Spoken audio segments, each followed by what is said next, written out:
لو انت واحد معاك فلوس يعني سيولة صغيرة بس انت مش عايز تربطها مدة طويلة، انت عايز تفضل سايبها في الحساب بس في نفس الوقت عايز تاخد عليه اعلى عائد، يبقى الفيديو ده ليك. الفيديو دوت انا هتكلم معاك على يعني اعلى عائد هتاخده على حساب التوفير في البنوك المصرية. وكمان لو انت مش عايز العائد اللي هو بتاع حساب التوفير، فيه برضه هنتكلم عن اذون الخزانه. كمان هقول لك على اسرار موجوده في حساب التوفير، ازاي بيتحسب الفايده، معدل الفايده في حساب التوفير خلال المده، وازاي تاخد اعلى فايده. وتاخد بالك من ايه لما البنك يقول لك مثلا انا بدي فايده كذا، تسال على ايه بالظبط. كل ده هنشوف مع بعض بعد الفاصل.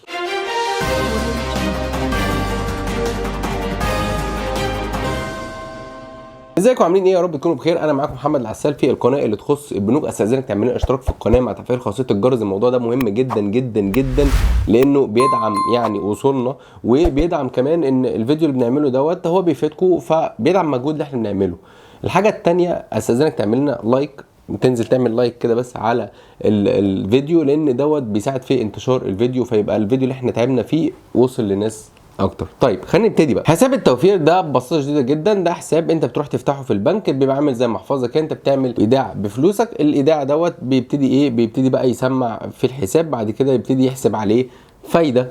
بيبقى في حدود ادنى لحسابات التوفير. حساب التوفير بيطلع لك عليه كده كارت ديبت، الكارت دوت لو او كارت خاص مباشر، ده تقدر تسحب الفلوس من في اي مكنه او من اي مكنه، وتقدر كمان ايه تشتري بيه اونلاين، او تقدر تدفع مثلا ايه لو انت مثلا بتشتري او بتدفع جمعيات خيريه، الكلام ده كله لا تقدر تدفعه من خلاله. طيب ده كده احنا اتكلمنا على ايه؟ اتكلمنا على حساب التوفير. حساب التوفير ما ينفعش يطلع له دفتر شيكات. حساب التوفير تقدر تعمل منه تحويلات وعليه تحويلات، ينفع يتربط بانستا باي، يعني ينفع يتعمل بيه كل حاجه. حساب التوفير بقى فيه عوائد كويسه. معظم طبعا العوائد الموجوده انا شفتها في البنوك بتوصل من 8 ل 9%، 10%، 11% اقصى حاجه، بس في بنوك بقى عامله حسابات توفير دلوقتي بتوصل ل 20%.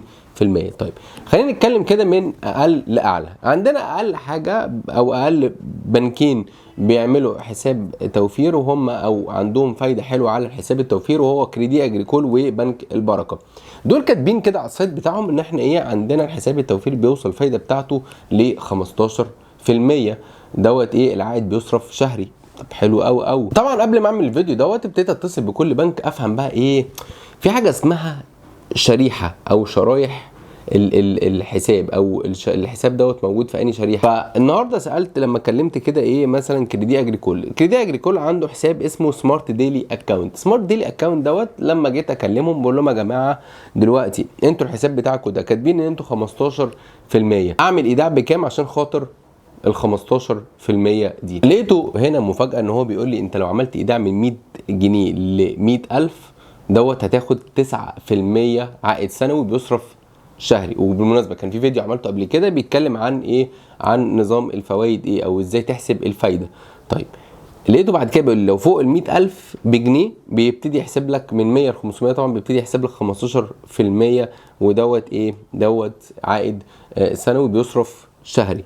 طيب ده كريدي اجريكول، يعني انت من فوق ال 100,000 جنيه يبتدي يحسب لك ايه ال 15% دي. طب لو جينا بقى بصينا على بنك البركه، بنك البركه بقى قاعد يقول كلام كده صعب شويه.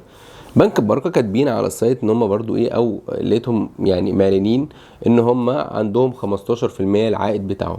قمت مكلم بنك البركه بكام يا عم العائد بتاعكم؟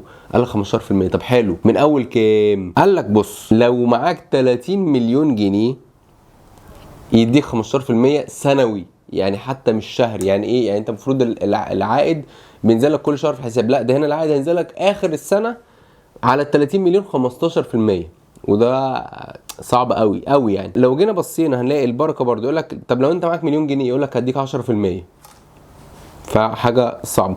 طب لو جينا بصينا هنلاقي اي بي كي، اي بي كي كاتب ان هو برضو عنده فايده 18% على حساب التوفير. قلت حلو قوي قوي، 18% رقم جميل. قلنا نتكلم بقى الكول سنتر، كلمنا الكول سنتر قال لك لا لو انت مثلا معاك 10,000 جنيه هنديك 7%، لو معاك مليون جنيه نديك 12%، لو معاك فوق ال70 مليون يديك 18%. فقلت طب متشكرين يا عم ايه بي كي البنك الاهلي الكويتي. جينا بقى للبوب الكبير بقى اللي هو ايه اللي انا بحب جدا اتعامل معاه، واللي هو يعني يعني بيدي احسن فايده دلوقتي، وهو البنك العربي الافريقي الدولي. البنك العربي الافريقي الدولي لو شفت كده هتلاقي ايه بيلبوردز كده على النت وكل حاجه يقول لك ايه فايده حساب التوفير 20%. تعال اقول لك حقيقه الموضوع دوت هي 20% فعلا ولا لا. بص يا سيدي، البنك العربي الافريقي الدولي اول حاجه عشان يبتدي يحسب لك فايده لازم المبلغ يكون من فوق ال 50,000 جنيه، يكون من فوق ايه ال 50,000 جنيه. طيب من فوق ال 50,000 جنيه يبتدي يحسب لك فايده. يبتدي يحسب لك كام؟ انت بقى عايز تصرف فايده كل قد ايه؟ يعني انت عايزها كل شهر ولا كل ربع سنه اللي هو كل 3 شهور ولا كل 6 شهور ولا كل سنه؟ بص يا سيدي، لو انت النهارده كل سنه ب 20%، كل سنه بكام؟ ب 20% اللي هم قايلين عليه. وانا كمحمد ما بحبش كل سنه، لا بحب ايه اخد فلوسي كل شهر عشان خاطر لو احطها في شهاده تانية، لو انا هعمل بيها حاجه كده. طيب لو كل شهر يبقى 18%.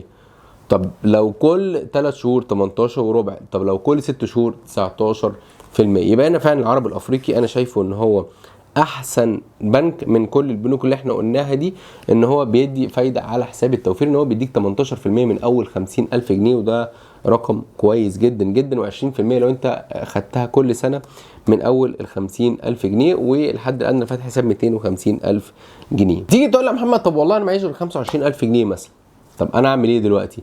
نيجي الحته الثانيه اللي هي اذون الخزانه. اذون الخزانه ديت بتبقى ادوات دين حكوميه. يعني ايه ادوات دين حكوميه؟ دي الحكومه النهارده عايزه تقبض موظفين، فهي عايزه تقترض لانها عندها عجز، فايه تقوم عامله ايه؟ تقوم مخليه البنك المركزي تقول له ايه انا هطلع اداه دين بفايده كويسه عشان خاطر ايه الناس تقرضني او الناس تديني فلوس، وانا ايه اقوم مقبض الحكومه. بعد كده بقى لما يجي وقتها بعدها بسنه اقوم ايه مرجع الفلوس دي وايه وعليها الفايده بتاعتها. ده الدنيا بتمشي كده في اذون الخزانه. الفايده هنا بتصرف في اذون الخزانه مقدما. طيب اذون الخزانه بتبقى 25,000 جنيه ومضاعفتها. 25,000 جنيه وايه ومضاعفتها، يعني كل يعني 25,000 50 75 100 وهكذا. اذون الخزانه اخر طرح كان 25%. 25% على ال 25,000 جنيه، وده لمده ايه؟ لمده 3 شهور. طبعا 3 شهور مش هتاخد 25%، لا انت 25% دي في السنه، بتقسم ال 25% دي على 4 عشان تعرف انت في ال3 شهور هتاخد كام. طب هل هناخد ال 25% فعلا؟ لا، بيتخصم منها الضرايب. الضرايب اللي هي بتبقى كام؟ 20% من المبلغ. يعني النهارده لو جينا شفنا ال 25% دي بعد 20% ضرايب يبقى نعمل ايه؟ يبقى احنا نضرب كده 25 في 20% ضرايب ب 5%، يعني في الاخر انهم عاملين ايه ناقص يبقى في الاخر هترسى على كام؟ هترسى على 20%. يبقى انت كده بتاخد 20% كل 3 شهور. طبعا 20 دي هنقسمها على 4، يبقى انت كده هتاخد كل 3 شهور 5% عائد. ده برضو عائد تاني وامن جدا، وعامل زي يعني حساب التوفير، وعائد امن جدا جدا، ومضمون فلوسك مضمونه هتاخدها 100%.